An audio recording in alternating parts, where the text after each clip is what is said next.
আসসালামু আলাইকুম। সবাইকে শুভেচ্ছা জানিয়ে শুরু করছি। আজকে আমি যাচ্ছি নওগাঁ জেলাতে, আমাদের ডিসি অফিসে একটু কাজের জন্য যাচ্ছি। তো চলুন যেতে যেতে আমাদের নওগাঁ জেলা সম্পর্কে কিছু জেনে নেওয়া যাক। নওগাঁ বাংলাদেশের উত্তর পশ্চিম অঞ্চলের রাজশাহী বিভাগের একটি প্রশাসনিক অঞ্চল। নওগাঁ জেলা ভৌগোলিকভাবে বৃহত্তর বরেন্দ্রভূমির একটি অংশ। বাংলাদেশের উত্তর পশ্চিম অঞ্চলে বাংলাদেশের ভারতের আন্তর্জাতিক সীমারেখা সংলগ্নে যে ভূখণ্ডটি রয়েছে সেটি বর্তমানে বাংলাদেশের নওগাঁ জেলা। আপনারা জানেন যে নওগাঁ শব্দের একটি অর্থ আছে। নওগাঁর নও মানে হচ্ছে নতুন, গাঁ শব্দের অর্থ গ্রাম, এই দুই মিলে নওগাঁ। বর্তমানে নওগাঁ জেলা আম ও ধানের জন্য খুবই বিখ্যাত।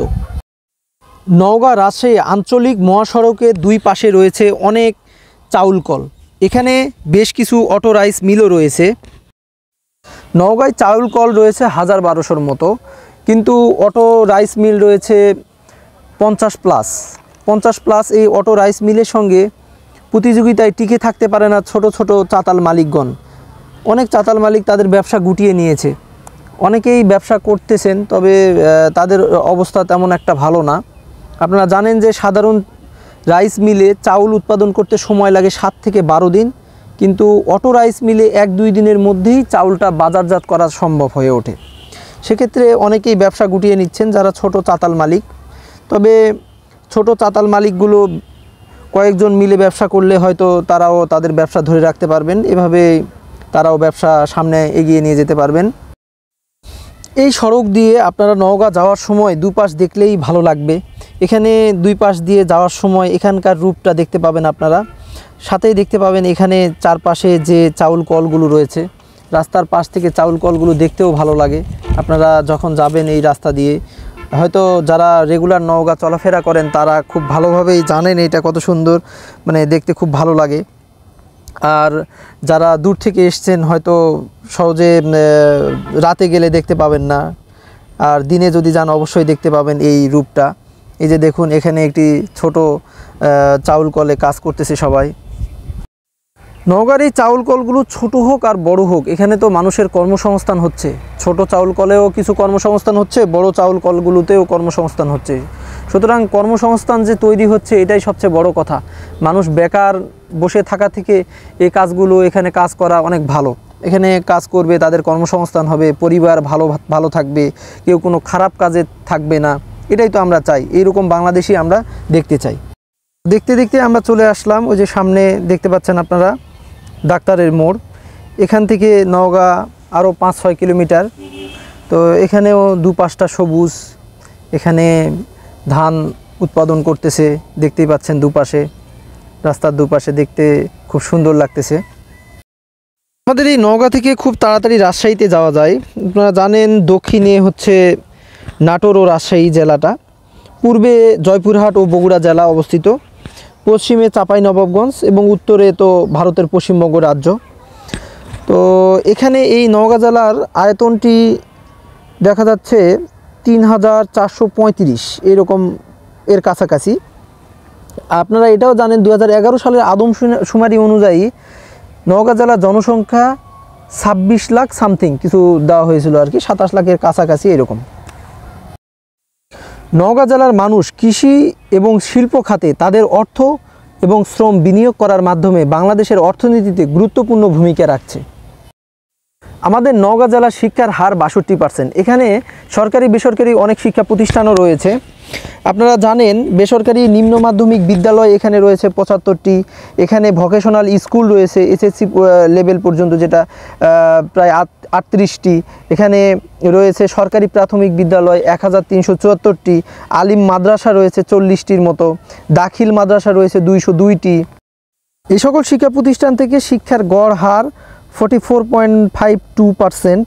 শিক্ষার গড় হার যেটা পুরুষদের ক্ষেত্রে 46.47% এবং মহিলাদের ক্ষেত্রে 43.60%। এইটাই আমাদের গড় শিক্ষার হার এখানে। নওগাঁ জেলায় অনেক দর্শনীয় স্থান রয়েছে। ঐতিহাসিক এই স্থানগুলোর মধ্যে সোমপুর বিহার, জগদল বিহার, রবীন্দ্রনাথ ঠাকুরের কাছারি বাড়ি এগুলো উল্লেখযোগ্য। রবীন্দ্রনাথ ঠাকুরের কাছারি বাড়ি থেকে তো অনেক সাহিত্যকর্ম রচনা করেছেন রবীন্দ্রনাথ ঠাকুর। যেটি এই নওগাঁ জেলায় অবস্থিত। এছাড়াও আপনারা নওগাঁয় আসলে ঘুরে যেতে পারেন কুসুম্বা মসজিদ, যেটি মান্দায় অবস্থিত। আপনারা ঘুরে আসতে পারেন দিবর দিঘি পত্নীতলাতে। আপনারা আরও যেতে পারেন আলতা দিঘিতে, যেটি ধামুরহাটে অবস্থিত। ওখানে রয়েছে ভীমের পান্টি ধামুরহাটেই। আলতা দিঘি দেখার পর আপনারা ওই ভীমের পান্টিও দেখে আসতে পারেন। এগুলো খুব দেখার মতো একটি জায়গা। আমরা নওগাঁ বাইপাস মোড়ে চলে আসলাম। এখানে জননেতা আব্দুল জলিল শিশু পার্ক রয়েছে, এই যে সামনে। এই শিশু পার্কটিতে বিকেলে এসে বাচ্চাদের নিয়ে ঘুরে যেতে পারেন। এখানে কিছু রাইড রয়েছে, বাচ্চারা খুব মজা পাবে। ছোটো বাচ্চাদের বিকাশের জন্য এরকম শিশু পার্কগুলো অনেক জরুরি। তারা খেলাধুলা করতে পারে, অনেক ছোট বাচ্চা এখানে আসলে তারা সকলের সঙ্গে মিশতে পারে, এটাই অনেক বড় ইম্পর্টেন্ট। কিন্তু আর এই দুই পাশটা আপনারা এখন যেরকম দেখতে পাচ্ছেন, এগুলা রেগুলার চেঞ্জ হতে থাকতেছে। রেগুলার চেঞ্জ হচ্ছে নওগাঁ। আসলে আমরা দেখতেছি তো খুব তাড়াতাড়ি নওগাঁ বেড়ে উঠতেছে। এই যে এখানে প্লট আকারে জমিও বিক্রি হচ্ছে, হয়তো আর কিছুদিন পর এখানে বিল্ডিং হবে। এগুলো আমরা ফাঁকা যেগুলো দেখতে পাচ্ছি সব কিছু বিল্ডিংয়ে পরিণত হয়ে যাবে। তো ওভারঅল দেখা যাচ্ছে নওগাঁর উন্নতি ইনশাল্লাহ হচ্ছে। তো এইরকমই আমাদের নওগাঁর এক এক উপজেলার এক এক রকম রূপ। আপনারা সাপাহার গেলে অবশ্যই বাগানগুলো দেখতে পারবেন, সারি সারি বাগান, সাপাহার, পোরশা এগুলোতে দেখতে পাবেন। আবার মহাদেবপুরে কিছু অংশ বাগানও আছে, আমরা শুনেছি। বদলগাছিতেও কিছু আছে বাগান, আম বাগান আছে। এখানে ধান বেশি, মহাদেবপুর, বদলগাছি, ধামইরহাট এগুলোতে ধান বেশি। কিন্তু আপনি যখন যাবেন পোরশা, সাপাহার, পত্নীতলা এগুলোতে বাগান বেশি। বাগান হওয়ার কারণে তারা বাগানের মতো কাজ করে বাগানে, আর এগুলোতে ধান। এর সামনে দেখতে পাচ্ছেন এটা হচ্ছে বালুডাঙ্গা বাস স্ট্যান্ড। এই বালুডাঙ্গা বাস স্ট্যান্ড থেকেই আপনারা পোরশা, সাপাহার, পত্নীতলা, ধামইরহাট এগুলোতে যাওয়ার গাড়িগুলো পেয়ে যাবেন এখান থেকে। আর আমরা এখন সামনেই ডিসি অফিসে ঢুকবো। ডিসি অফিসের কাজ শেষ হলে খাওয়া দাওয়া করে বের হবো। তো খাওয়া দাওয়ার কথা বলতে মনে পড়ে গেল, এখানে আপনারা আসতে পারেন নওগাঁর খুব নামকরা একটি হোটেলে, সাব্বির হোটেল। যে সাব্বির হোটেলের নাম আজ থেকে না, 1981 সাল থেকে শুরু হয়েছে। এরা খুব ভালো বিজনেস করতেছে বলতে খাবারও খুব ভালো, খাবারের মান খুব ভালো। নওগাঁর অনেকেই জানেন এটা, নওগাঁর যাকে জিজ্ঞেস করবেন সে জানে সাব্বির হোটেলের বিরিয়ানি খুব ভালো, তেহরি যেটা। ওরা 1971 সাল থেকে যেভাবে ওদের স্টোরি আছে আপনারা এটা অনলাইনে পেয়ে যাবেন। এই সাব্বির সাহেব এখানে দেখতে পাচ্ছেন, এই সাব্বির সাহেব 1981 সাল থেকে শুরু করে এখনও পর্যন্ত সুনামের সহিত নওগাঁয় ব্যবসা করতেছেন। এই ছোট্ট গলি দিয়ে ভিতরে যে যেতে হবে এটা তো কেউ ভাবতেই পারে না। সাব্বির হোটেলের এই যাওয়ার এই যে রাস্তাটা দেখতে পাচ্ছেন, এটি অনেক ছোট্ট একটি চিপা একটি রাস্তা, কিন্তু ভিতরে গিয়ে দেখতে পাবেন অনেক মানুষ। এখানে যারা জানে, যারা অনেক আগে থেকে এখানে আসে তারা তো অবশ্যই আসে।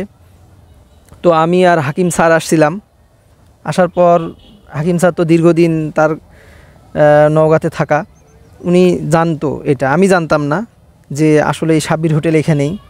এই সাব্বির হোটেলের অনেক নাম, ওনার মুখে আমি অনেক শুনলাম, আমিও জানি স্যার তো সব জায়গায় যায় না, নাম আছে বিদায় আসছে। এখানে খাবারের মান খুবই ভালো, এই যে দেখেন এই সিঁড়ি দিয়ে উপরে দোতলাতে, এটা সাব্বির হোটেলের নিজস্ব বিল্ডিং। এটাই যে ভিতরে কত মানুষ, মানে এর ভিতরে যে এত সুন্দর একটা রেস্টুরেন্ট আছে এটা আপনারা আসলেই বুঝতে পারবেন। খাবারের মান খুবই ভালো, গরম এবং ফ্রেশ, মানে